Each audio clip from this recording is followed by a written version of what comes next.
ravamanda jesosy isandrata dia fifalinana lehibe no iarabanay a tarikansa kristy a atsika avaka malagasy manerana am'izao tontolo zao ary manona ny fiadanana jesosy a amitsika tsiraray avy atsika mahita loatra ny zavatra mitranga manerana an'izao tontolo zao nefany a am'izao vanim-potoana izao indrindra nefa no tena hoe ilatsika kristiana ijoro amin'ny alalan'ny vavaka ijoro ihany koa ao anatiny fiderana takizay ambaran'ny tenin'Andriamanitra ao amin'ny Isaia 40 andeny voalohany ka hatramin'ny faharoa manao an'izao amin'ny anaran'i Jesosy hoe mitsangana miazavafa tonga ny fahazavanao ary ny voninahitry Jehovah efa miposaka aminao fa indro ny azy manarina ny tany ary ny azopito manarina ny firenena fa aminao kosa no iposahan'i Jehovah ary aminao misehony voninahitra fantaritsika loatra hoe manarina ny tany ny aiziny amin'ny alalan'ny aretina fantaritsika loatra hoe manarina ny firenena ny azopito amin'ny alalan'ny aretina saingy zao zay no ilainantsika tsiraray avy ijoro satria raha itsika mitsangana sy ijoro dia ho ny tenin'Andriamanitra hoe tsy maintsy hiposaka ny fahazavana araka ny tenin' Jesosy eo amin'ny Mateo 5:7 manao hoe ianareo ny fahazavan'izao tontolo zao ka izany indrindra riavako no anentananay atsika sahady mba iray fo sika iray say sika ny zoma fa 10 volana avril amin'ny 7 arivo azo tanteraka sika ny hika mafy sy fiderana na eny antokotany ianao na eny an-davarana ianao na eny ambaravarakely koa aza dia mety tahaka nataon'ny zanak'Israely tamin'ny fitarian'Andriamanitra tamin'izany teo latria amin'ny mandan'i Jeriko rehefa nika sy nitely izy ireo dia nirotana ny manga mino izay fa iray fo sika iray saintsika ao anatin'izany ary makasitraka sahady ny amin'ny fijoroanao amin'ny fotoana sarobidy io voninahitra ny an'Andriamanitra faly miarabanao dia ho tahiny Jesosy eny ianao teny fohy apetraky ny atom-poko amin'izao ankatoky ny fandravan'Andriamanitra ny manda izay mandrahona antsika eo amin'ny fiainantsika no tiana atotranao an'io asa raha tadidinao ny momba ny akana dia tsy nahatotra ny fakapanahy raha nandrombaka ny tanànan'i Jeriko ny zanak'Israely alohan'ny mitsofa ny mpisorona ny trompetra tokoa mantsy dia izao no tenin'Andriamanitra mitandrema ianareo fandrao hitsiriritra ireo zavatra haringana fohy ho an'ny tompo ka maka amin'ireo fa hitondra loza sy fandravana ho an'ny tombony Israely ianareo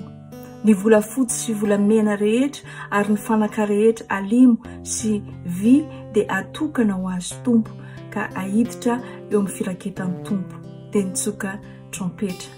amin'izay ny mpisorona tsy nahatohitra ny fakapanahy akana fa misy olona anankiray izay tsy lavo fa nahatohitra ny fakapanahy dia tsy izy zany fa Jesosy raha Jesosy aza nila niady tamin'ny fakapanahy alohan'ny tena hijoroany amin'ny mahazanak'Andriamanitra azy dia tsy hafa miala amin'izany isika ka izany indrindra ny tokony hiomanana raha efa mby akaiky ny fandovana ny tany nampanantenain'Andriamanitra ahoana no niainan'i Jesosy an'izany fakapanahy izany raha vao nilatsaka avy any an-danitra ny tenin'Andriamanitra nilaza fa izy no zanany malalan'izay sitrany dia niditra antsehatra Satana ka nanomboka ny fitsapany tamin'ny teny hoe raha tena zanak'Andriamanitra tokoa ianao dia ataovy ary zao maro ny zavatra namidiny tamin'i Jesosy ary asehony fa ohatrany hoe izy no tompon'ireo nefa izy dia mpandangy sady rainy laingy ary tsy mbola niova ny fomba fanaony fa ny zavatra efa anananao ihany no amidiny aminao namidiny amin'ny Adama sy Eva no hoe hitovy amin'Andriamanitra nefa Andriamanitra raha namorona ny Adama sy Eva dia nilaza hoe andeha isika hamorona olona mitovy amintsika ireo zavatra rehetra na rentirentin'ny devoly teo mason'i Jesosy dia zavatra efa fananany avokoa manao fagagana azy ahoana mofo ve ho ataony zany mofo 5 novany mofo marobe ho an'ny olona 5,000 miantso ny anjely hiaro azy ve tsy mila miantso ny anjely akory izy fa voalasa Satana tamin'io andro io dia tonga ny anjely hanompo an Jesosy ny fahefana ve tsy mila ny devoly anomezany an Jesosy efa azy izany ilaza izy aoriana kely hoe efa nomena ny fahefana rehetra any an-danitra sy ety an-tany nandritra ny fotoana fohy dia ilay fahazahoana antoka ny mahatena zanak'Andriamanitra ny Jesosy izany nandramany Satana nozongozoniny fa saingy tsy naomby izy. Ny zanak'Andriamanitra dia manana ny fahefana rehetra n'izany atao hoe zanak'Andriamanitra izany. Afaka maneho amin'ny tanany izy ny fahagagana ataon'ny rainy. Mazava ho azy fa hoarovan'Andriamanitra foana izy ary andefasan'ny anjeliny amin'ny fotoana rehetra ilany izany. Mazava ho azy fa manana ny fahefana izy, fahefana nomeny rainy azy. Dia ianao koa dia zanak'Andriamanitra satria efa nividian'i Jesosy Kristy tamin'ny rano teo amin'ny hazo fijaliana. Ka iadio Satana rehefa mivaribaritra zavatra aminao fa mpandanga be izy. Ampatsiahivo azy fa zanak'Andriamanitra ianao ka tsy mila maka izay an'Andriamanitra fa izy Andriamanitra no efa anome anao izay ilainao. Ary ahazo be ianao satria Andriamanitra dia tia zanaka. Dia samy hijoro amin'ny maha zanak'Andriamanitra antsika ane isika rehetra ka tsy haka izay an'Andriamanitra fa handray am-pifaliana kosa izay rehetra omeny sy izay fitantanany. Tain'i Jesosy ianao. Rava manda Jesosy misandrata.